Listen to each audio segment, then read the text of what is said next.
It's 11:45 p.m.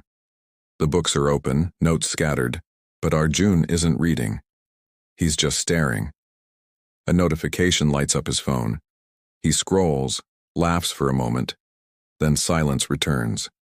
He drops his phone and whispers, "Why can't I study anymore?" He used to be so driven, so full of energy. Now every attempt to study is met with a mental block. Not today. The minutes turn into hours and the hours into a heavy blanket of guilt. His phone buzzes. It's his friend. "Exams in 20 days, you ready?" Panic sets in. 20 days, and he hasn't even started. "I'll start tomorrow," he says, knowing he said the same thing yesterday. He looks in the mirror and doesn't recognize the tired face staring back. Where did that old Arjun go? The one who dreamed big? He opens a notebook. The first page is blank, just like his mind. Upbeat yet thoughtful intro music fades into the background. Have you ever felt so stuck that even picking up a book feels like lifting a mountain? Meet Arjun. Sunlight fills his room, but his mind is shadowed by past failure. He failed one exam, and ever since, his world has felt broken. The silence from his mom was louder than any scolding, and the buzzing of friends' messages felt like a constant reminder of his defeat. Now, whenever he tries to study, voices of doubt scream in his head. "You'll just fail again. You're not good enough." He's trapped in a cycle of starting and giving up, whispering to himself, "I'm tired of starting again." One evening, a stranger's simple words cut through the noise. "You don't hate studying. You just forgot your reason, your why." Suddenly, a new question takes root in Arjun's mind. What is my reason? This small moment might just be the spark he needs to change everything.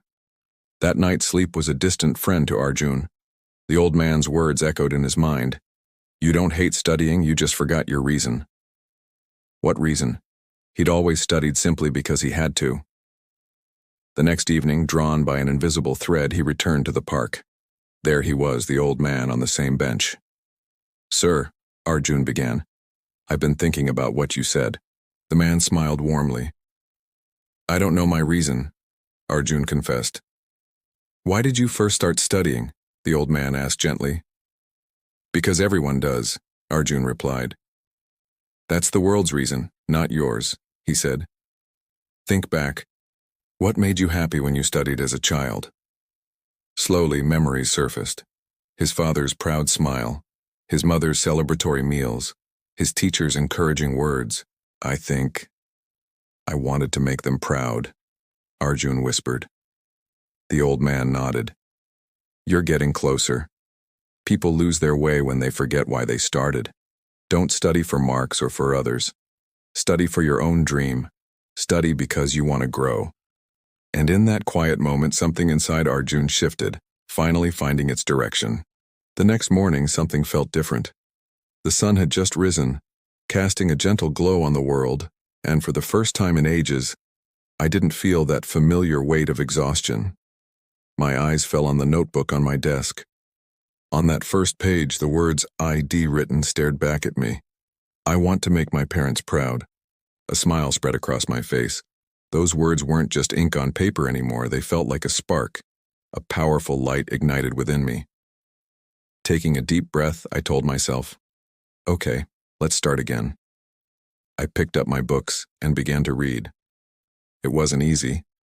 My mind wandered, but I didn't give up. 1 hour became 2. When my phone buzzed, I ignored it. That night I studied for 3 hours straight. It was a start. And that was enough. Days turned into weeks, and I poured every ounce of my energy into studying, morning and night. I was focused, disciplined, everything I was supposed to be. But a new, frustrating problem started to creep in. No matter how many hours I put in, I couldn't remember anything. Formulas, dates, names, it was all a jumbled mess in my head. It felt like my brain was just full. One night after a marathon study session, I realized I couldn't recall a single page. I dropped my pen in defeat. "What's wrong with me?" I muttered, staring at my notebook full of useless highlights. The old doubts started to flood back. Maybe I'm just not cut out for this. Just as I was about to give up, my phone buzzed with a notification. It was a short video and a voice said, "Discipline beats mood. Winners don't wait to feel ready." The words hit me. I looked up at my wall, at the same quote I'd written myself. I didn't need to feel motivated. I just needed to keep going. The big day finally arrived. Arjun woke up before the sun, his heart pounding, not with fear but with hope. He glanced at the calendar, the date circled in red. Exam day. Staring at his reflection, he whispered, "This is it. The day I've been preparing for." His mother's gentle hand on his shoulder brought him comfort. "Don't worry about the marks, Beta.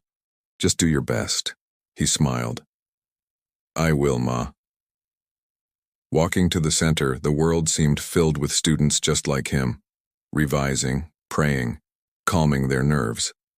Arjun clutched his pen, a small anchor reminding him of every late night, every early morning, every moment he pushed through. At the gate, he paused, took a deep breath, and repeated a simple mantra in his mind. "I am ready." Inside the hall, silence reigned, then the rustle of papers. As the question paper landed on his desk, his hands trembled, but his mind was clear. He was ready. The days after the exam crawled by. Arjun was a bundle of nerves and hope. One moment he felt sure he'd done well. The next, doubt crept in. Did I do enough? He'd wonder, but his mother's voice would echo in his mind. Just do your best. Finally, the day came. Heart pounding, hands cold. He slowly typed his roll number into the website. He squeezed his eyes shut, took a deep breath, and looked. He passed, not the top rank, but enough. A slow smile spread across his face. "I did it," he whispered.